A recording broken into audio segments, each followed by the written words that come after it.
Muchas gracias, queridos amigos. Felicitaciones a los organizadores de este 7º Congreso Internacional de Yoga. Desde Lima, Perú, los saluda el Magíster Carlos Alberto Irigoyen y abordaré en estos minutos que nos han concedido un tema que puede ayudarnos a la comprensión integral del yoga. Como ustedes habrán visto, el título es La sacralidad de los lugares de peregrinación del Kumbh Mela. El Kumbh Mela es una expresión cultural india, diríamos típicamente hindú, y moviliza pues millones de personas durante esos meses que se señalan para su realización. Cada 12, cada 6, cada 3 años, según sea y se trate de un Purna o un Ardha Kumbh Mela. Desde el año 2018, el Kumbh Mela de la India es un patrimonio inmaterial de la humanidad, según declaratoria de la UNESCO. A finales del siglo XIX y en el siglo XX, llegaron a Estados Unidos 3 personajes de influencia para la difusión y la práctica de la yoga en el mundo: el Swami Vivekananda y el Paramahansa Yogananda desde la India, y el sabio francés Serge Renaud de la Ferrière, el maestre, como lo llaman sus seguidores y discípulos, aunque un doctorado honoris causa nos lleva a preferir en ocasiones este reconocimiento, como es esta oportunidad. El maestre de la Ferrière continúa su viaje hacia América del Sur. Llega a Nueva York en primer término, pero de allí, a través de Guatemala y Caracas, va en 1948 a empezar una difusión de esa práctica psicofísica espiritual que es la yoga, el vegetarianismo como una forma sana de alimentación y otros elementos culturales de esa tradición india y también universal. En el año 1974, aquí en el Perú, en el Cusco, la capital histórica de esta república nuestra, tuvo lugar lo que viene a ser el primer Kumbh Mela en América, y esto fue promovido por la Gran Fraternidad Universal. La globalización como proceso histórico pluridimensional es un fenómeno complejo, reciente, y demanda también una integralidad conceptual para una práctica más universal y universalista de esta antigua tradición oriental y humana que es la yoga. ¿En qué sentido decimos que la yoga es universal y es universalista? De la misma manera en que podemos plantear que la música y que la filosofía, aunque las palabras tengan una etimología griega, no son pues exclusividad de Grecia. En cualquier sociedad del planeta, en cualquier sociedad humana, en cualquier latitud del planeta, vamos a encontrar expresiones artísticas, formas auditivas, sonido y de la composición que es la música, aunque no se le llame música. En japonés le dicen ongaku. Y en otros lugares cada idioma y cada cultura lo designa de otra manera diferente. En el caso de la yoga, la práctica de estos ejercicios, el concepto, el sistema, cambia en función de la forma, pero no del contenido. Si tuviéramos que pensar estrictamente, diríamos entonces que la teoría del Big Bang, formulada en 1922 por Alexander Friedman, propuesta en 1948 por George Gamow, es la primera respuesta que la ciencia nos alcanza sin mediación ni del mito, y estas preceden a la ciencia por varios milenios. Pero ni el mito ni la religión son menos cognitivos e informativos que la ciencia y una poderosísima aliada de nuestros días, la tecnología. Podríamos aventurarnos y decir que surgen y se correlacionan con el hemisferio, una y otra, con el hemisferio cerebral izquierdo y derecho respectivamente. Desde la red de las medusas, hace 600 millones de años, a los ganglios neuronales de los artrópodos, 525 o 550 millones de años, cuyos latidos cardíacos y respiración marcaron un paso evolutivo para la vida. El nacimiento de los vertebrados afianzará ese nivel superior con los huesos que protegen cordones neuronales, especialmente la columna vertebral y el cráneo. Aves y reptiles aportaron estructuras de mayor complejidad hasta llegar a los mamíferos. Y allí, hace 2 millones de años, esa inteligencia funcional de los primeros homínidos nos va a alcanzar. Estas evidencias de la evolución del ser humano, que es compuesta y compleja, que tiene elementos biológicos, psicológicos y sociales, con respuesta a estímulos ambientales y procesos íntimos, así como creaciones culturales propias o apropiadas. Ambos hemisferios cerebrales tienen pues modos de cognición de un importante nivel. Uno analiza y el otro sintetiza. El cerebro humano es un todo integrador e integrado. La conciencia va modelando y ampliando sus posibilidades. ¿Dónde se encuentra la conciencia? No es exactamente una localización física ni un tema estrictamente fisiológico. Sería más bien un resultado de un proceso, como decíamos, complejo. Pero este cerebro, con esas singularidades, nos permite conciliar lo lineal y lo circular, el espacio y el tiempo, la lógica y lo analógico, la ciencia con la filosofía, el individuo con el universo. Estamos pues hablando de un equilibrio dinámico, variable, cuyo centro de gravedad se desplaza conforme sean las circunstancias del ser humano. Y de facto, a priori, nos hallamos así, de esta manera, ante una primera dimensión de la yoga, el yugo. Podríamos decir que hace mucho tiempo, si lo calculamos en segundos, diríamos eones de segundos, en lo que hoy conocemos como India surgió el mito del Samudra Mantana, el batido del océano de leche, cuando los devas y los ayuras eran mortales.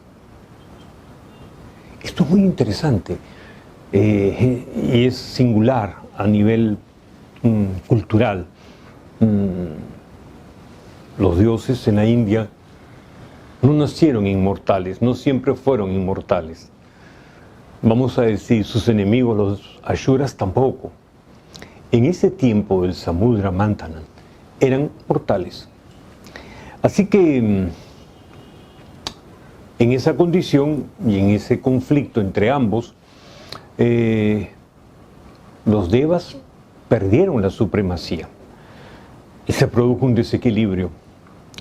Brahma y Shiva les aconsejaron que con la ayuda de Vishnu, cada uno de estos grupos batieran los 7 océanos del universo y que así obtendrían el Amrit, o Amrita, el néctar de la inmortalidad, que les permitiría recuperar el poder y restablecer el equilibrio. Pero ese batido iban a tener que hacerlo ambos grupos, en conjunto, los devas y los ayuras. Cómo establecer la tregua, cómo elaborar y desarrollar una negociación. Esto realmente es interesante porque nosotros mismos en nuestra propia naturaleza tenemos estos sistemas simpático y parasimpático, estos dos hemisferios cerebrales que aparentemente estarían en conflicto y que necesitan restablecer un equilibrio y debemos propiciar un empoderamiento. Lo cierto es que esta palabra kumbha vamos a encontrarlo en el Rig Veda, el más antiguo de estos 4 textos sagrados de la India, en el capítulo 10, versículo 89, 7. Cuando empezaron a batir el océano lecho, en efecto, obtuvieron este Amrita. Y de manera muy rápida y sorpresiva, los ayuras se apoderaron de este kumbha, que en sánscrito significa pote, vaso, vasija, copa, cáliz, en el que se había vertido y estaba allí el Amrita, la ambrosía, dirían los griegos. Y lo tenían en su poder los ayuras. Entonces, en ese esfuerzo, gotas ese esfuerzo de los devas por recuperar el kumbha, gotas de su preciosísimo contenido cayeron a la tierra. Algunas versiones dicen que Vishnu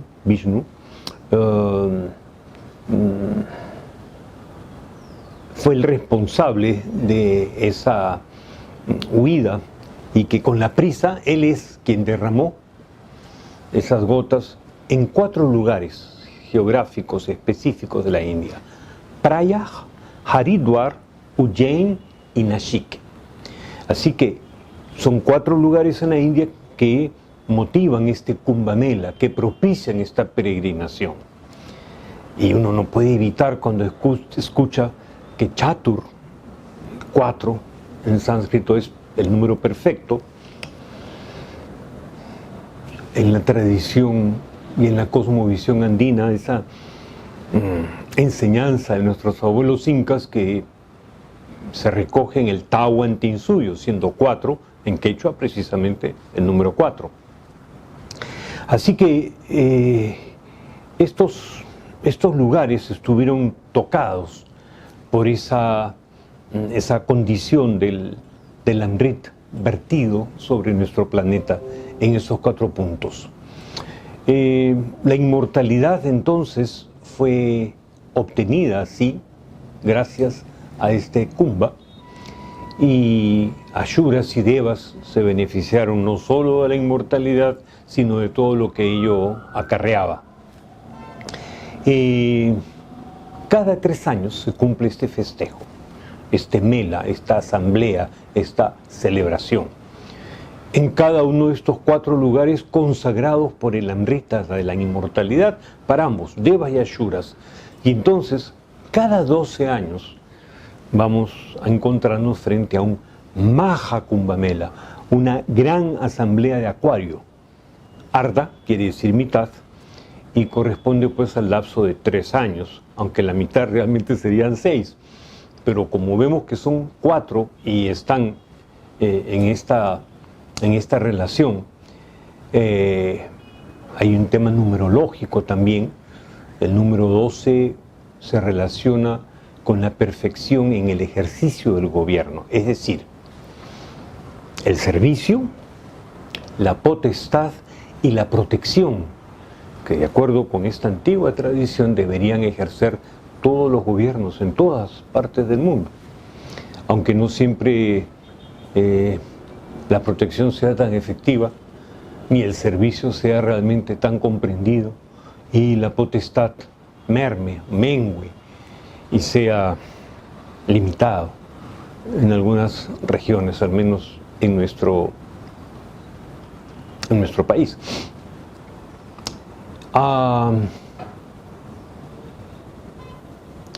Conversando con su santidad el Jagadguru Shankaracharya, Sri Srivaratitirtha Mahasanidanam, el Shankaracharya de Shringeri Sharadapitam Math, es decir, el sucesor, el heredero, no solo espiritual, potestativo y de capacidad y de la tradición del Adi Shankaracharya, allí en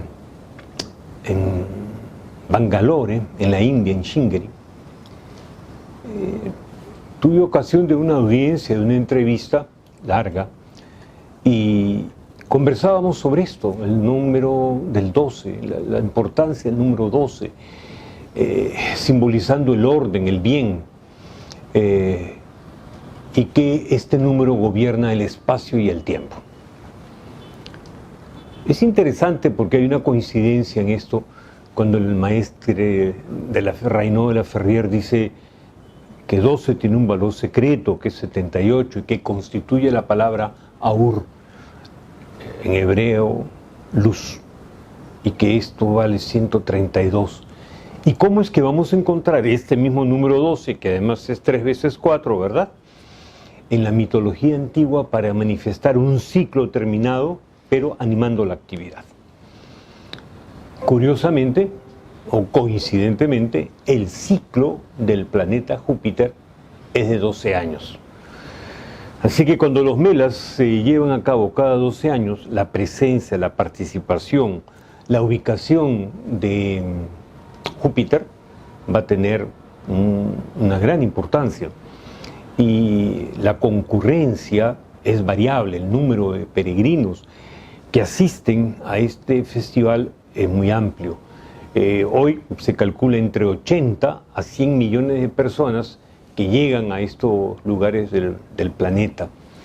Y lo hacen en los meses de enero y febrero, en el caso de Prayag, cuando Júpiter, Brihaspati en el sánscrito, se encuentra en el signo de Tauro, el Sol y la Luna en Makra, Capricornio, mientras que Haridwar, donde tuve ocasión de asistir justamente en ese Kumbh Mela del año 2010, se celebra en marzo-abril, y en esa ocasión se busca que Júpiter transite por Acuario. El Sol estará en Aries, Mesha, y la Luna en Sagitario, Danush. Ujjain, que es el tercer lugar, es para el mes de mayo, junio, y se marca por Júpiter en Leo, con Sol y Luna en Aries, y los restantes planetas en Libra, el equilibrio.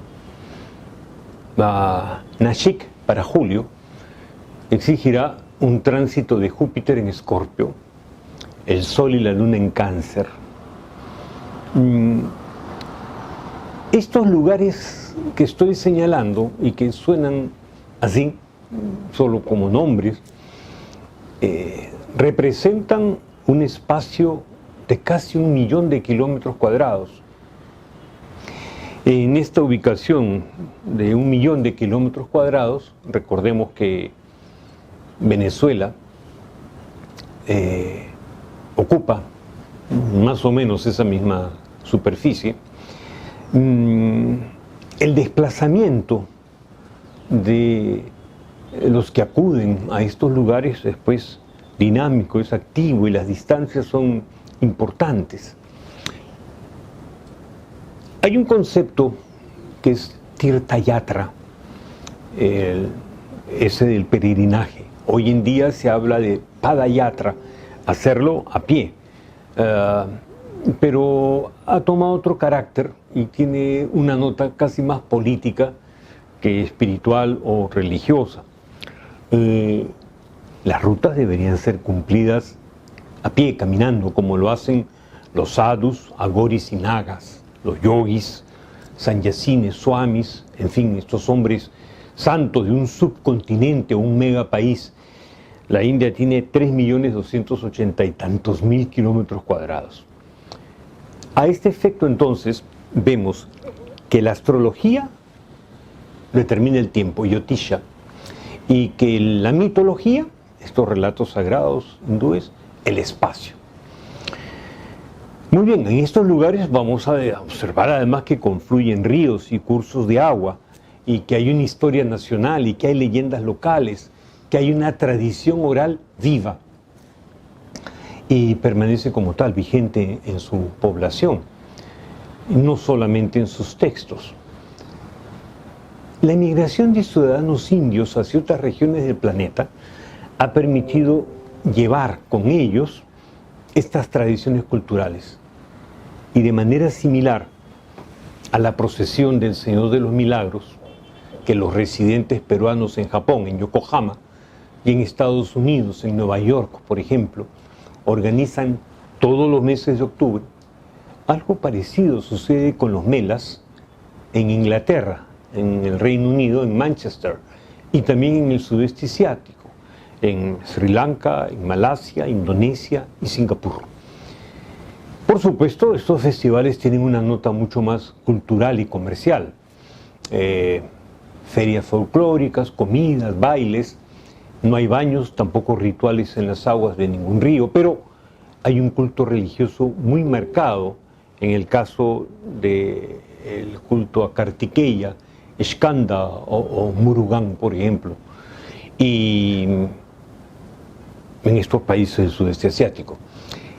En el caso de Inglaterra, la participación islámica, Pakistán y Bengala, dijéramos que morigera este hinduismo del mega mela desde el año 2003, pero lo hace más internacional y se lleva a cabo en el verano boreal, o sea, entre el 20 y el 21 de julio, por ejemplo, del año 2019, ya que el 2020 tuvimos la pandemia y este año dificultó que se vaya a llevar a cabo, este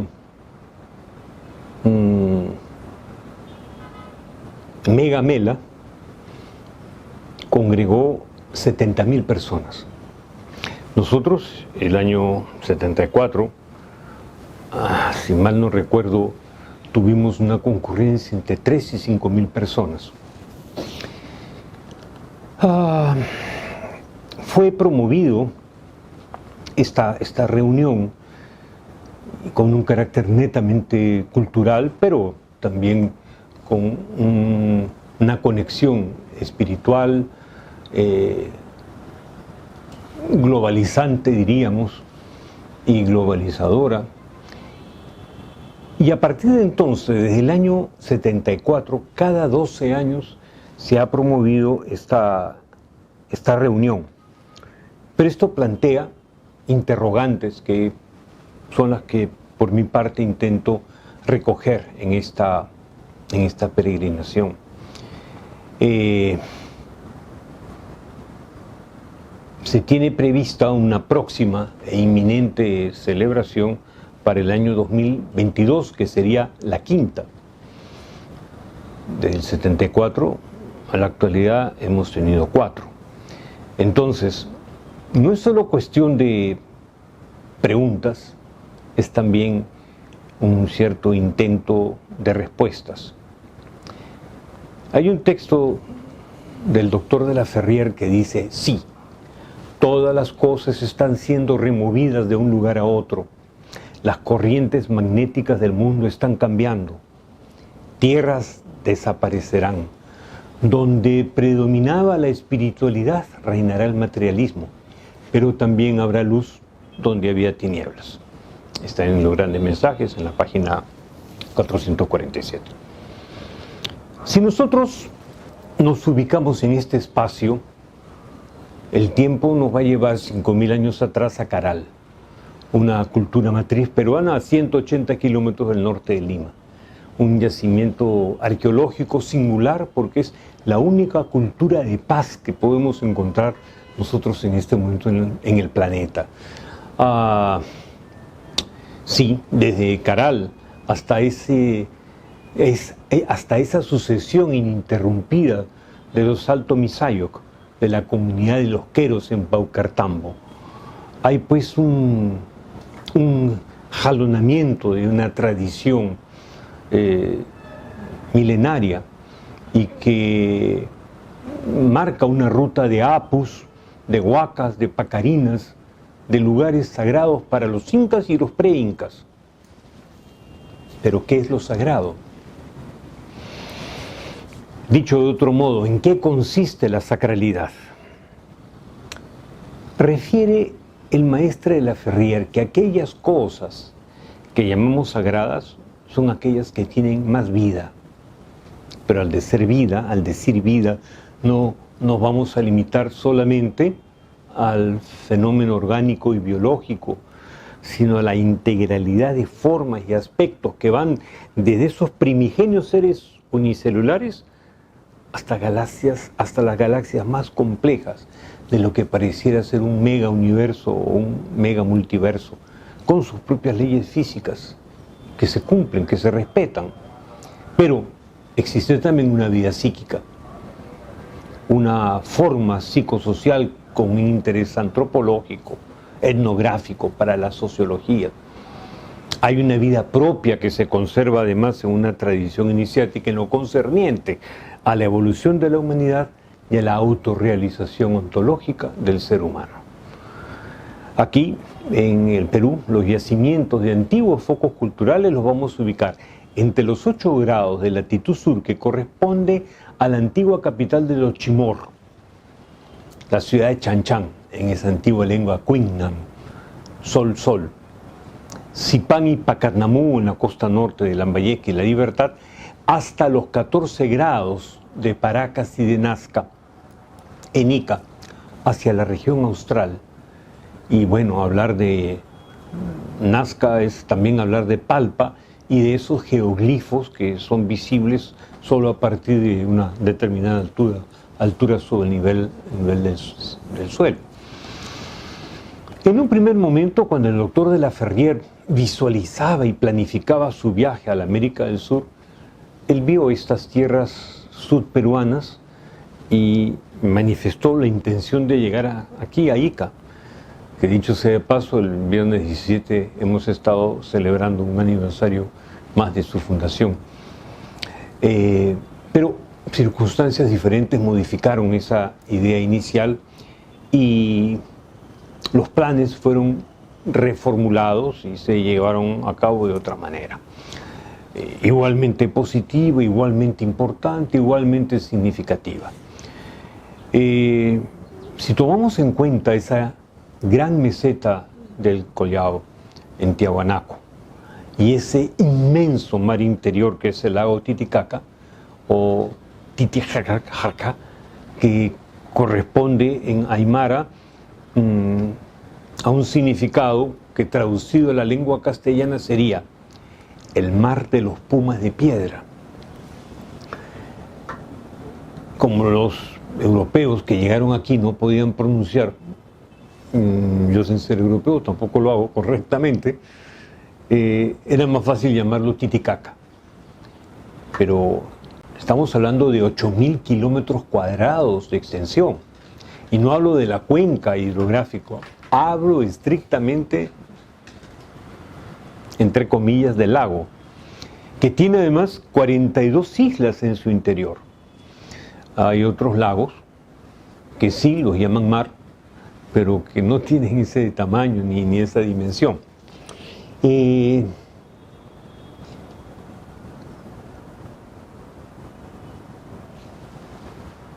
Este foco natural, origen de la humanidad, de acuerdo con la tradición andina y la mitología del nacimiento de Manco Cápac y Magma Oglio, que vamos a encontrarlo hacia el grado 15, en el grado 13 vamos a ubicar al Cosco, el ombligo del mundo. Y hay una cierta base telúrica, un fundamento geomagnético, que tiene que ver además con el electrochorro ecuatorial. En inglés le llaman así Equatorial Electrojet. Y esto abre otras interrogantes evolutivas y geológicas. Y esto es de interés incluso para las TICs, porque es en esos límites donde por demás circula el eje magnético del planeta, digo circula y también oscila y se desplaza a lo largo de estos 500 años, o cada 500 años, entre los 8 grados sur de Chan Chan, de los Chimor, de Pacatnamú y de los Moches, hasta el grado 15º, que es el de Tiahuanaco. Parecería entonces que esta conexión entre el hombre y el ser humano se viabiliza, se facilita a través de una práctica que estimula el desarrollo evolutivo, físico, psíquico, espiritual del ser humano.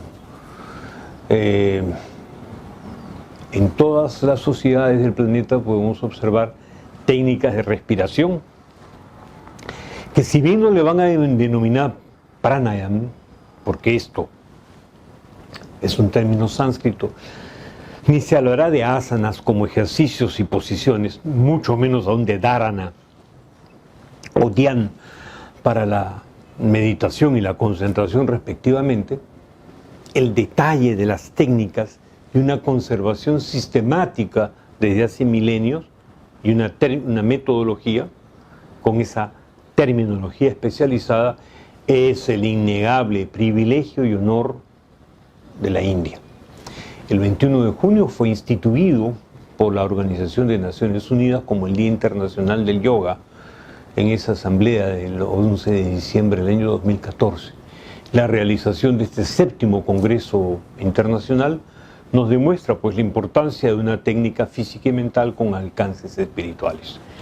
Yoga no significa religión, pues todo lo religioso puede ser o no espiritual, como todo aquello espiritual puede o no ser también religioso.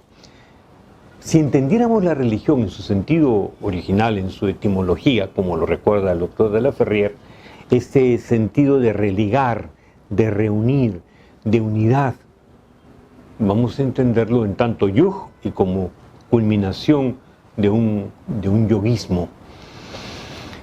Esa condición de Paramhansa, que se cita en el caso de Yogananda, un título que además vamos a advertirlo en un proceso que es de doble vía, descendente y ascendente. Yoga, yoguismo, pero también es un yoguismo, yoga, yug. Y en ambos casos, la yoga es el puente, es el elemento de unión entre lo que hacemos como yoguistas hasta intentar alcanzar esa unidad, ese yug, y realizar ese estado de flujo universal, el samadhi. Y el doctor de la Ferrier, que recibe del Swami Gauribala el nombre de Chandravala, y luego de su yatra al Kailash, puede añadir con justo título Mahatma y obtener ese reconocimiento. En la búsqueda de la unidad, la relación del ser humano con su entorno ambiental es tan importante que el ingeniero, el PhD, Gustavo Ruiz, precisamente el día domingo, empezó, y está colgado aquí también en la web, una explicación y una exposición brillante sobre esta relación entre, digo brillante porque lo conocemos a él, así que podemos adelantar este juicio, que no es exactamente un prejuicio, pero es una prevaloración conociendo su calidad intelectual y el rigor académico que identifica sus exposiciones. Esta relación entre el medio ambiente y la yoga, como también lo plantea el biólogo especializado justamente en ecología, Sergio Uchitel, en su participación y en su exposición magistral. Estamos viendo entonces que esos lugares sagrados del Kumbh Mela en la India son puntos de convergencia del mito, de la leyenda y de la historia. y que la narrativa hindú, tanto en su forma oral como en la forma escrita, como es el caso de la India, nos presentan un interrogante. Significaría que en el caso de América del Sur, en el caso del Perú, ¿debemos seguir esa misma ruta? Es decir, buscar aquellos puntos de convergencia del mito, de la historia, de la leyenda, o necesitamos descubrir otros hitos autóctonos, o incorporar estos elementos foráneos para la región, o los de comunicación, de conexión, y no solo el paralelismo, la proximidad entre el Perú y Tíbet, sino entre el Perú y la India, están allí como entre la India y también el Tíbet, por supuesto. Hay una similitud, ciertamente, en cuanto que en todos los casos estamos hablando de una sola especie, la especie Homo sapiens sapiens, en la que todos los integrantes de la especie compartimos el 99,9% del mismo código genético. En consecuencia, hay solo una raza, que es la raza humana, y tenemos la posibilidad de dar un paso firme en ese sendero de autorrealización iniciática, la alimentación y la cultura. Dijimos al comienzo que hacia finales del siglo XIX y siglo XX, estas tres importantes personalidades espirituales llegaron al norte del continente americano, específicamente Estados Unidos, para difundir esta tradición iniciática en la nueva era, que dos de ellos vinieron de la India, el Swami Vivekananda y el Paramahansa Yogananda. Y tanto Vivekananda como el Paramahansa Yogananda, pues uno en el caso de Boston, el otro para California, difundirá su trabajo hacia Estados Unidos. Pero en el caso del maestro de la Ferriera hay toda una visión hacia esta América del Sur que señala él en el Yoga Yoguismo, el séptimo de sus grandes mensajes, está destinada al más brillante porvenir, así dice textualmente. Y plantea además en este tiempo de globalización entendida como un intercambio cultural, como una interculturalidad, con respeto a las diferencias y con la promoción del diálogo. Tres valores aparecen en esta nueva era y que lo remarca el doctor de la Ferrier. La tolerancia, la cual solo puede partir del conocimiento, del estudio, del intercambio informativo. La verdad, en el sentido que cada grupo humano, como también cada individuo, experimenta en su plano y condición, en su propia situación, una cierta verdad, accede a una comprensión de esta verdad y como resultado vamos a obtener la paz, sabiendo que cada uno tiene un nivel de comprensión y que practicamos, y a partir de la tolerancia, entonces, tolerancia, verdad y paz han de primar, o son formas que nos permiten entender al otro en el esfuerzo que el otro también despliega como nosotros, sea en un régimen o una disciplina alimenticia, en un régimen o una actividad física, en una actitud mental. Esta trilogía, tolerancia, verdad y paz, viene a complementar aquella otra que nos fuera legada del siglo XVIII. Libertad, igualdad, fraternidad, con una nota aclarativa. El doctor de la Ferrier dice: libertad no quiere decir indisciplina. Igualdad no es uniformidad. Fraternidad no significa negligencia ni abandono. Al decir yoga, estamos pues haciendo referencia a esta totalidad de formas y expresiones sin privilegiar la Hatha Yoga, que es la parte física, con asanas, por encima de la karma como servicio y acción social, o la bhakti en su dimensión emocional, menos aún la jnana, la raya o kriya yoga, en una praxis mental integrada. La yoga, o quizás el yoguismo propiamente dicho, es una actitud existencial y vital, completa, holística, posible de ser realizada con cada inhalación y exhalación de nanosegundo a nanosegundo. En el pórtico de entrada del Parlamento de la India en Nueva Delhi se puede leer un texto que dice Vasudeva Kutumbakam, y este es un shloka extraído del Maha Upanishad. Traducido, este shloka, este verso, significa: el mundo es una familia. Y este es un concepto esencial, no solo para la cultura hindú. En estos tiempos de globalización, acceder a esta comprensión es realmente ubicarnos en el tiempo, en el espacio, en la forma, no solo yoga, no nada más yoguista, es aproximarnos a ese yugo, a esa unidad. La necesidad de responder de una manera integrada y coordinada nos lo ha confirmado esta situación de la pandemia del COVID-19, por ejemplo. He vivido 3 años y 9 meses en la India. He visitado esos 4 estados en los que se ubican estos 4 lugares sagrados.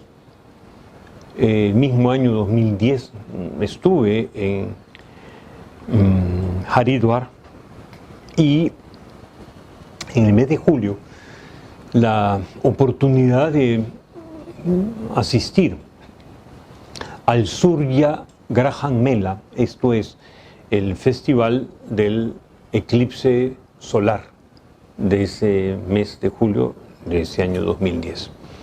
Una experiencia realmente interesante. Los 84 millones de personas que fueron movilizadas, conforme dieron cuenta los diarios, así nos lo confirman. El trabajo de investigación que hemos llevado a cabo y que estamos cumpliendo se ubica pues dentro de este eje temático de yoga y cultura. Diríamos que el Kumbh Mela se traslada hacia el sur del continente americano como resultado de un cambio de era, de un axis mundi que se activa en este caso, y podemos nosotros pues preguntarnos, ¿nos valdremos también de la astrología y de la mitología como sucede en la India, o apelaremos a la historia, a las leyendas, como decíamos hace un instante, para ese propósito? ¿Será que el doctor de la Ferrier transfiere o transmite a la GFU esta tarea para determinar el espacio y el tiempo sudamericano para esos lugares de equivalencia y en correspondencia, de lógica y de analógica con la India? ¿O simplemente no existen equivalencias ni correspondencias y nos hallamos ante una epifanía totalmente nueva? Aún en ese caso, partiendo del supuesto que se trata de lugares sagrados para este peregrinaje, para ese desplazamiento, para esa movilización, se reafirma la interrogante: ¿cuál es o en qué consiste esa sacralidad? Nos reiteraremos en que aquello que llamamos sagrado es aquello que tiene más vida, que enunciáramos al comienzo sobre el acerto del doctor de la Ferrier. ¿Cómo comprender una yoga integral? En fin, estamos al inicio de un esfuerzo interdisciplinario. Es posible que estas reflexiones motiven ulteriores estudios, sí. los objetos y los objetivos de estudiosos e investigadores más comprometidos podrán o no verse motivados por esta posición. Sí, hay una cierta visión mercantilista, al menos en un sector de la globalización, si se ve este fenómeno solo como una cuestión económica, comercial, pero asistimos a la génesis de una cultura universal. Hay un intercambio activo de valores, de formas y contenidos que cada vez nos resultan menos ajenos y que son más familiares. Las Naciones Unidas reconocieron esa expresión del Tahuantinsuyo, Amasúa, Amayuya y Amaquelia, como prácticas de buen gobierno, y las recomendaron. Ya se está recogido por Naciones Unidas.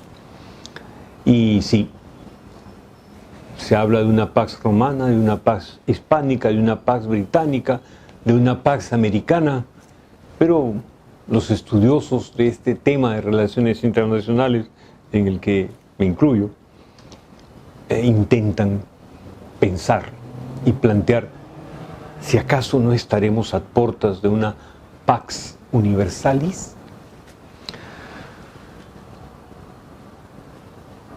El yo es individual, pero también tiene la posibilidad de ser colectivo. Es universal, posee una visión, un alcance trascendental.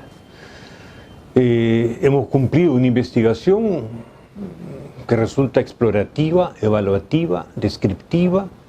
La metodología utilizada es mixta en cuanto al carácter de los datos, resulta ser cualitativa y cuantitativa. Hay experiencias y vivencias de campo, las entrevistas a esos personajes claves en la personalidad y en la espiritualidad hindú, en la tradición iniciática transmitida por venerables maestros de la Orden del Aquarius. Llego pues al punto de las conclusiones.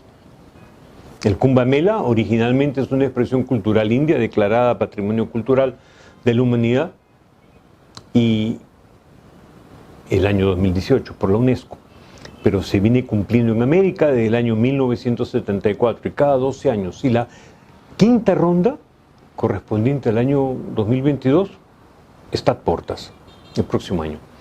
Que la práctica de la yoga se ha difundido por todo el mundo, que en el continente americano y en el mundo se destacan estas tres personalidades: el Swami Vivekananda, el Paramahansa Yogananda y el sabio francés Serge Renaud Laferrière. Los dos primeros una mayor actividad en el norte del continente, en Estados Unidos, y el tercero lo hace en el sur, incluyendo México y Mesoamérica. La realidad del entorno sudamericano y planetario es de triple expresión en su naturaleza: nativo, campesino y urbano. Y ese es el hábitat de la humanidad actual. Pero en definitiva, y en todos los casos, será asimismo cósmico, universal. Los textos hindúes tienen también varios niveles en su interpretación. Si nos vamos a ceñir a la parte literal, vamos a perder otros significados que pueden estar referidos a procesos embriológicos y psicológicos humanamente evolutivos. La sacralidad de los lugares de peregrinación del Kumbh Mela en la India tienen una mitología y una historia, y podrían encontrar un soporte local, o no hay ese equivalente exacto para América del Sur. Pero la singularidad de este electrochorro ecuatorial, de este ecuador magnético, responden a una posibilidad que reafirma lo que señalábamos, que aquellas cosas que llamamos sagradas son las que tienen más vida. Y por último, la comprensión integral de la yoga demanda una aproximación interdisciplinaria, multidisciplinaria y transdisciplinaria en esa dimensión individual, social y más aún que ambiental, ha de ser cósmica, universal. Gracias por su bondadosa atención. pienso que estoy todavía entre un minuto, 2 minutos dentro del tiempo previsto, por lo que entonces reitero la invitación no solo a la lectura y al estudio, sino a la práctica. Hay un pasaje en los propósitos psicológicos, en el 9º, Medicina y Pseudomedicina, en que el doctor de la Ferrier dice: si usted sabe estas cosas, es bienaventurado, siempre y cuando las practique. Así que necesitamos practicar estas cosas y no solo obtener la información, el bagaje intelectual, sino llegar a un punto de realización, a una matesis, como está siendo abordado en este 7º Congreso Internacional. Muchas gracias por su atención y estoy a sus órdenes aquí desde Lima, Perú.